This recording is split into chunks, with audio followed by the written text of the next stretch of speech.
ایک شخص نے پوچھا ہے کہ عقیقے کا مسنون وقت کیا ہے، نیز کیا لڑکے کی طرف سے ایک بکرا ذبح کرنا کافی ہے، اور عقیقے کی وجہ سے بچے کا گروی ہونا اس کا کیا مطلب ہے؟ بہت اہم سوال ہے۔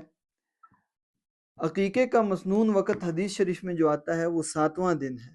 حدیث شریف میں آتا ہے 7ویں دن عقیقہ کیا جائے، بچے کے بال مونڈے جائیں اور اس کا نام رکھا جائے، اور ایک روایت میں آتا ہے کہ اس کے بال کے وزن کے برابر چاندی صدقہ کر دی جائے۔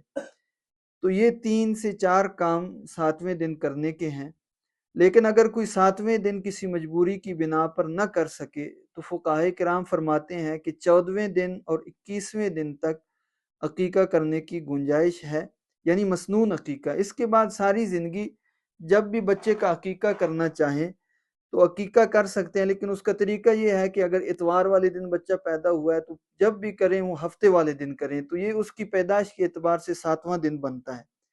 اگر جمعرات والے دن پیدا ہوا ہے تو جب بھی زندگی میں اس کا عقیقہ کرنا چاہیں، بہتر یہ ہے کہ بدھ والے دن کریں، یہ اس کی پیدائش کے اعتبار سے 7واں دن بنتا ہے۔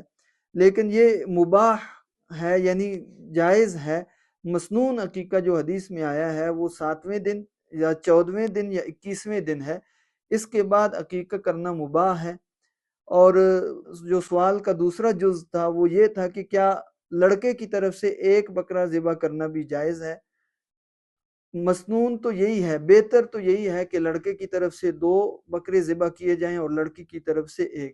لیکن اگر کوئی مجبوری کی بنا پر لڑکے کی طرف سے 1 کرنا چاہے تو شرعاً اس کی گنجائش ہے۔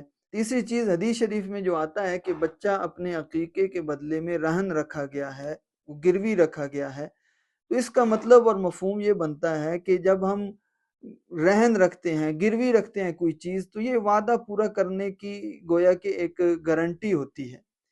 تو بچہ یعنی رہن رکھا گیا ہے، اللہ تعالیٰ کی طرف سے اس کے اوپر جو مصیبتیں ہیں ان کو دور کرنے کے لیے اور اللہ کی طرف سے خیر و برکت کے حصول کے لیے بچے کا جب عقیقہ کیا جائے گا تو یہ بچہ مصیبتوں سے بچ جائے گا اور اللہ تعالیٰ کی طرف سے خیر و برکت کا حصول ہوگا۔